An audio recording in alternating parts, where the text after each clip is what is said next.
بسم اللہ الرحمن الرحیم، السلام علیکم ورحمۃ اللہ وبرکاتہ۔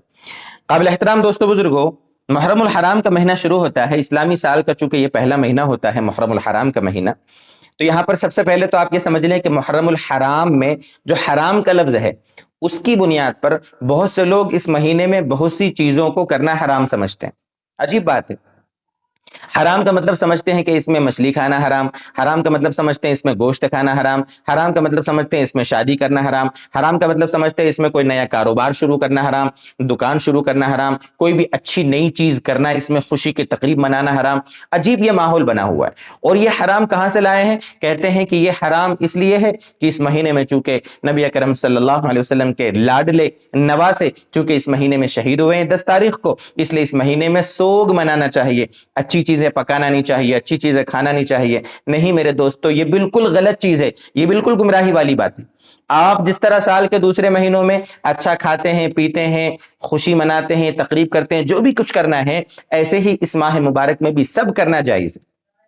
اگر یہ سوچیں گے کہ اس مہینے میں چونکہ یہ مہینہ سوگ کا ہے، ماتم کا مہینہ ہے، اس لیے یہ سب چیزیں اس میں نہیں کرنا چاہیے، اگر ہماری سوچ یہ ہے تو یہ حرام ہے، ناجائز ہے میرے دوستو بزرگوں، بالکل حرام ہے۔ یعنی یہ سوچ حرام ہے، یہ عمل، یہ سوچ کر ان ساری چیزوں سے رکنا یہ حرام ہے، گناہ ملے گا آپ کو اگر آپ رکیں گے تو۔ میرے دوستو، شریعت کا ایک مزاج سمجھیں، شریعت میں جو چیز حلال ہے، جائز ہے، اس کو آپ حلال سمجھیں، اور شریعت میں جو چیز حرام ہے اس کو آپ حرام سمجھیں۔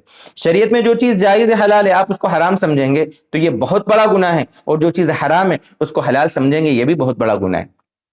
کسی بھی چیز کو حلال یا حرام کرنے کا ادھیکار ہم کو تھوڑی ہے، یہ تو ہماری دماغ کی سوچ ہے، ہمارے دماغ کی اپج ہے۔ کس نے ہم کو کہا کہ یہ حرام ہے؟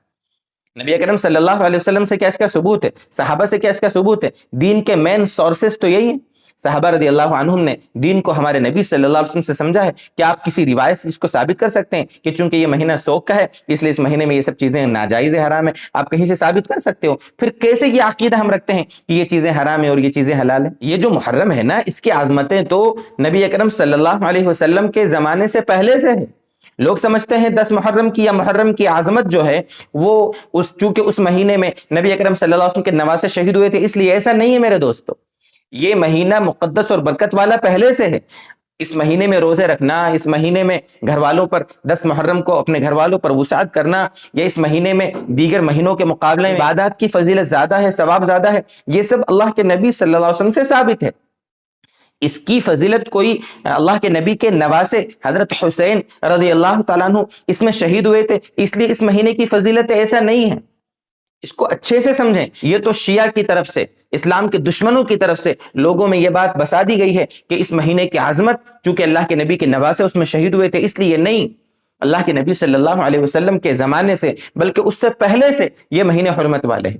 اللہ تعالیٰ نے تو قرآن کریم میں فرمایا ہے، قرآن کریم میں، کہ اللہ کے نزدیک مہینوں کی تعداد 12 ہے، ان میں 4 مہینے حرمت والے ہیں، منہا اربعۃ حرم۔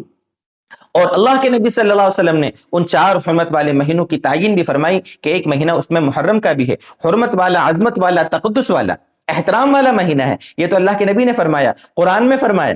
تو جب بات یہ ہے کہ اس کی عظمت، اس کی حرمت، اس کا تقدس یہ پہلے سے ہے، تو ہم یہ کیسے کہتے ہیں کہ اس مہینے میں چونکہ حضرت حسین رضی اللہ تعالیٰ عنہ شہید ہوئے اس لیے چلو اس میں ساری جتنی جائز چیزیں ہیں اچھی کھانے پکانے کی وہ سب حرام ہو گئی؟ کہاں سے لائے ہو آپ یہ؟ اللہ تعالیٰ ہمیں شریعت کا مزاج سمجھائے، شریعت کی اللہ ہمیں بصیرت عطا فرمائے، اللہ تعالیٰ ہمارے دماغ میں شریعت کی اہمیت، صحیح دین کی عظمت اللہ تعالیٰ بٹھا دے، اور صحیح دین پر موت تک اللہ تعالیٰ ہمیں چلنے کی توفیق عطا فرمائے۔ والسلام علیکم ورحمۃ اللہ وبرکاتہ۔